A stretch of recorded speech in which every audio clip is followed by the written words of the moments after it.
Sabti. Cette vidéo est une réponse à un commentaire laissé par un G, un de mes fidèles abonnés, Rostan de Mene. Il m'avait dit: G, peux-tu nous donner le game basique de la polygamie? Merci Rostan de Mene de faire partie du voyage. You are welcomed, you are appreciated. Ok? So, avant d'entrer dans le vif du sujet, je vais te demander de bien vouloir soutenir ce travail. En quoi faisant? En faisant un don, en likant, ou bien en réservant une consultation one-on-one avec moi, et on va élargir le game. Alors, la polygamie, il faut comprendre. Dans l'ancien monde où il n'existait pas de moyens de contraception, ces cocktails que nous connaissons aujourd'hui là, on peut avoir le game basique et comprendre comment les choses fonctionnent réellement dans le meilleur des mondes, dans cette matrice. Alors, comment ça a fonctionné? L'homme est de nature polygame. Je l'avais dit. Pourquoi? Je vais te donner cet exemple simple. Quand l'homme entre dans le shadow avec une femme, la femme peut tomber enceinte et elle est out pendant 9 mois. Et durant cette période, l'homme est opérationnel. Il peut entrer dans le shadow avec une autre go qui peut aussi tomber enceinte et elle est out aussi pendant 9 mois. L'homme est opérationnel tout le temps. C'est pour cela que l'homme a les prédispositions d'être polygame. La femme ne peut pas être polygame.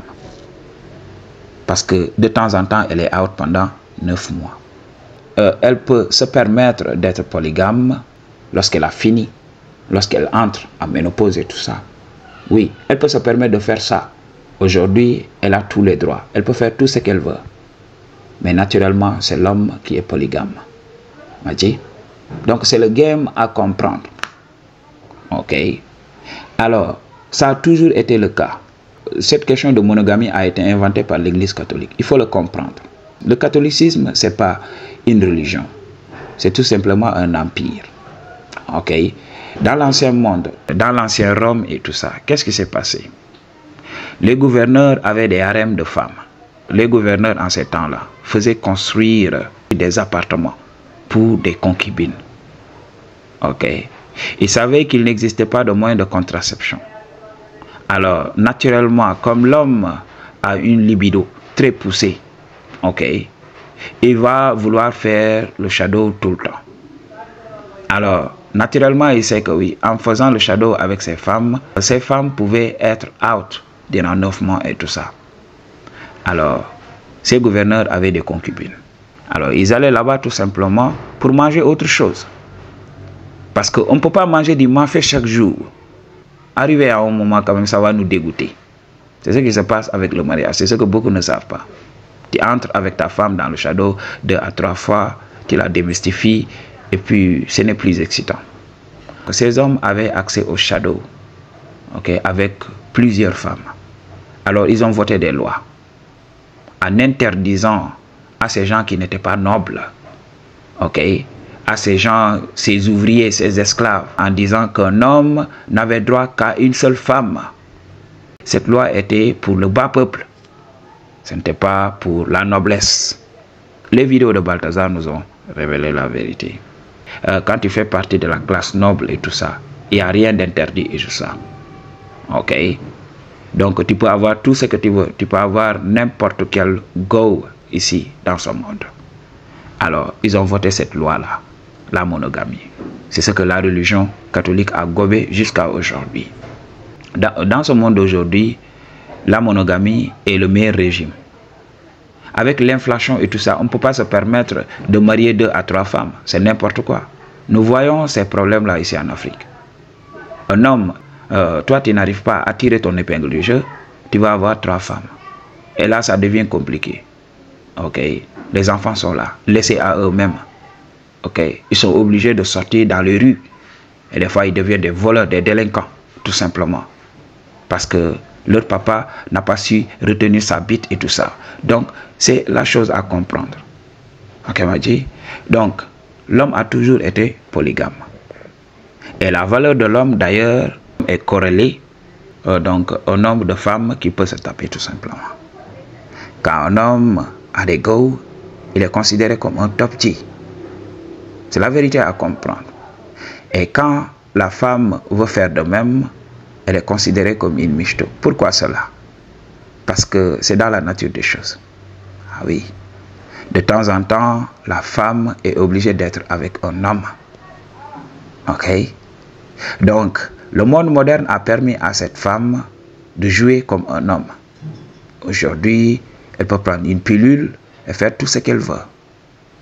Parce que le punani n'a pas de compteur.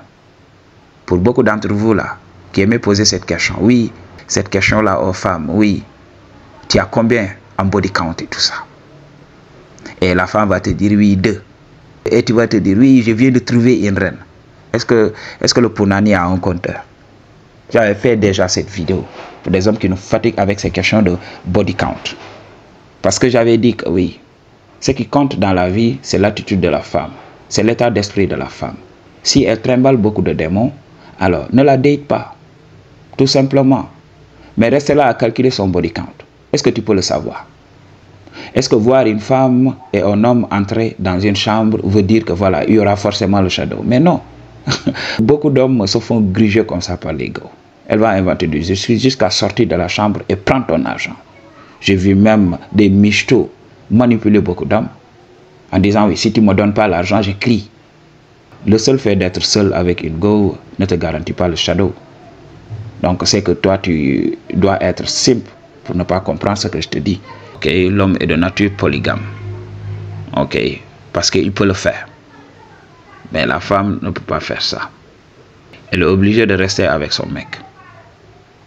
Oui, à cause de ce que je viens de vous dire. Quand vous regardez chez les animaux, il y a une période pour le shadow. Et là, durant cette période, les mâles vont compétir. Et le mâle qui réussira à entrer dans le shadow gagne. Et la femelle va porter la vie jusqu'à mettre bas. Et là, la compétition commence encore. Donc, c'est la chose à comprendre avec les femmes d'aujourd'hui. Quand un homme laisse sa semence en une femme, il a posé sa marque. Normalement, les autres mecs n'ont pas le droit de toucher. Il a déjà laissé ses gènes. Alors, la femme va porter la vie jusqu'à la donner. Et après cela, la compétition recommence. C'est comme ça que ça se passe. C'est comme ça que ça s'est toujours déroulé. Alors, quand l'homme laisse ses gènes ici, il peut aller quelque part se battre pour encore laisser ses gènes sur une autre femme, s'il le veut. Mais pour des questions d'économie, pour des questions de finances, pour des questions de ressources et tout ça, il sait qu'il ne peut pas se permettre ce genre de trucs. Et il sait qu'il est devenu civilisé. Et il sait qu'il a créé ce qu'on appelle aujourd'hui la société. C'est pour cela aujourd'hui ces lois sont votées. Donc on ne peut pas être là d'une part à faire marcher une société et d'être autre part en train de réprimer des problèmes de couple, ça et là. Parce que oui, ça crée des crimes passionnels. Ok, Maji, ces crimes de shadow. Voler la femme d'autrui là, ça crée des problèmes. Donc les hommes se battent. Ok, ça peut créer de la violence. Donc on ne peut pas rester ici à vouloir avancer, à vouloir se développer et à se battre tout le temps, effacer un homme qui a voulu voler notre meuf. On ne peut pas faire ce genre de choses. On ne peut pas gouverner dans le chaos. Ok, on ne peut pas gouverner dans l'anarchie. Ok, à moins que cette anarchie, ce chaos soit contrôlé. Donc c'est le game à comprendre. I choose to tell you the truth. What you gonna do about it? Peace.